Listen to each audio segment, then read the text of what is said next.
Hello, my name is Josh Atkinson, and you have once again stumbled upon my portrait painting YouTube channel, and I am once again painting a flower instead of a portrait. You can get a sneak peek of a portrait that I'm going to be showing months from now.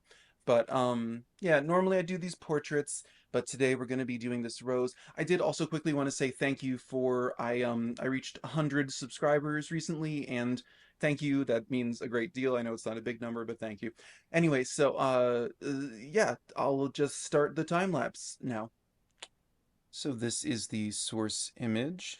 It's a very coral rose. Here's the time lapse. Yeah, so to address that issue, I don't know. The rose is definitely coral, and yet the uh paint combination that I wound up with is more of a dusty pink, a dusty rose, if you'll if you'll allow me. Um, that was a corny joke. Anyway, yeah, I don't know if that's an issue of. I mean, I'm pretty like obviously like I paint all the time. Like I'm pretty good with like color mixing, but sometimes you just can't achieve certain colors without certain pigments, and so I would assume I made this rose out of permanent rose, obviously titanium white. I would have been mixing my cadmium red, and I would have been mixing permanent rose because it's more of a pinky magenta, almost tinged into violet sort of red tone. And there might be some Indian red in here because it's a nice dark, dull red. And just this past year, I really figured out how useful it was to have like a light, bright, like mid-toned and darker, deeper, duller tone of like basically every color. So yeah, that would be what I arrived at. I might have thrown a little bit of cadmium orange into this, but I doubt it.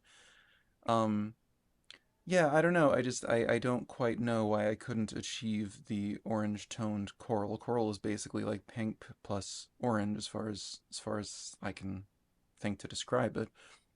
So anyway, I don't know. I may not be as good at color mixing as I think. I'll do some deep soul searching and get back to you with another coral flower someday.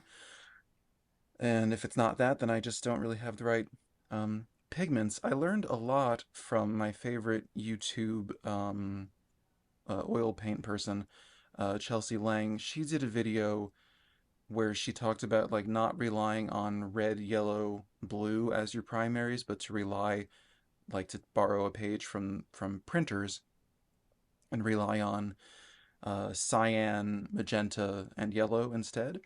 And so she recommended permanent rose. I think she recommends using phthalo blue over ultramarine. Don't quote me on that, but I recommend using phthalo blue over ultramarine.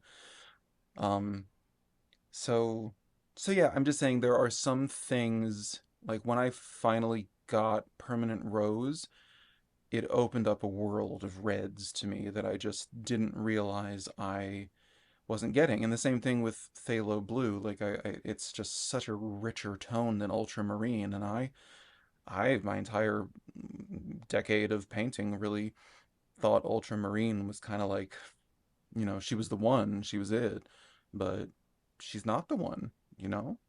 It's startling, shocking. Anyway, so um late in the painting to bring this up, but or in the video of the painting to bring it up, but I do a wash of a color, a good dark tone, and I scrape out the positive space, the lighter portions of the petal, and that is how I've gotten to paint roses. I've painted a couple since then, and each one of them is an improvement.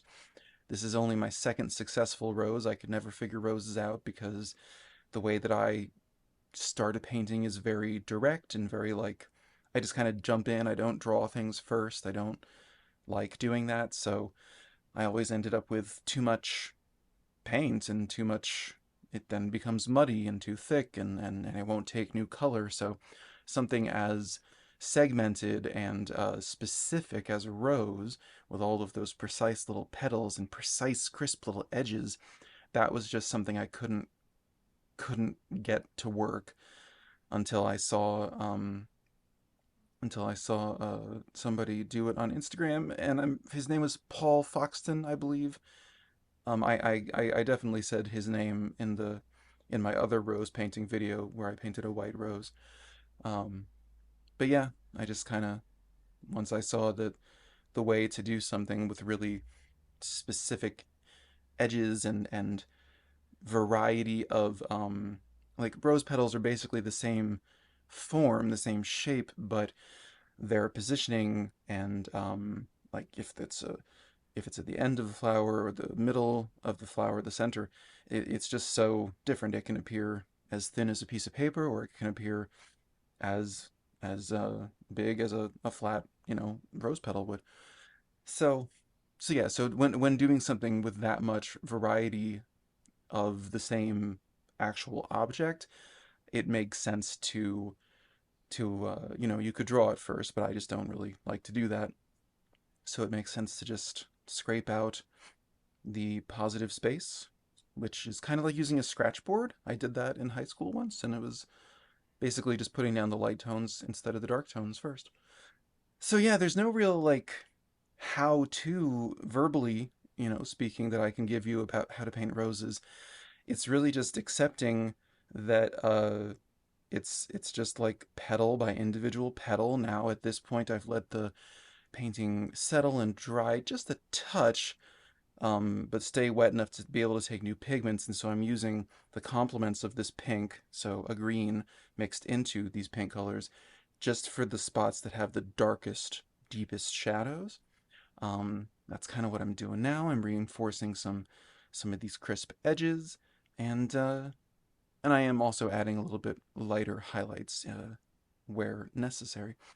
So then here she is. This is our final rose. Her color is absolutely incorrect, but her form is quite good, quite respectable. I absolutely love these roses, painting in this style, and this is anyway, it's a 6 by 6 inch oil painting. So then, yes, this is how we arrived at this portrait of this rose, painting of a rose.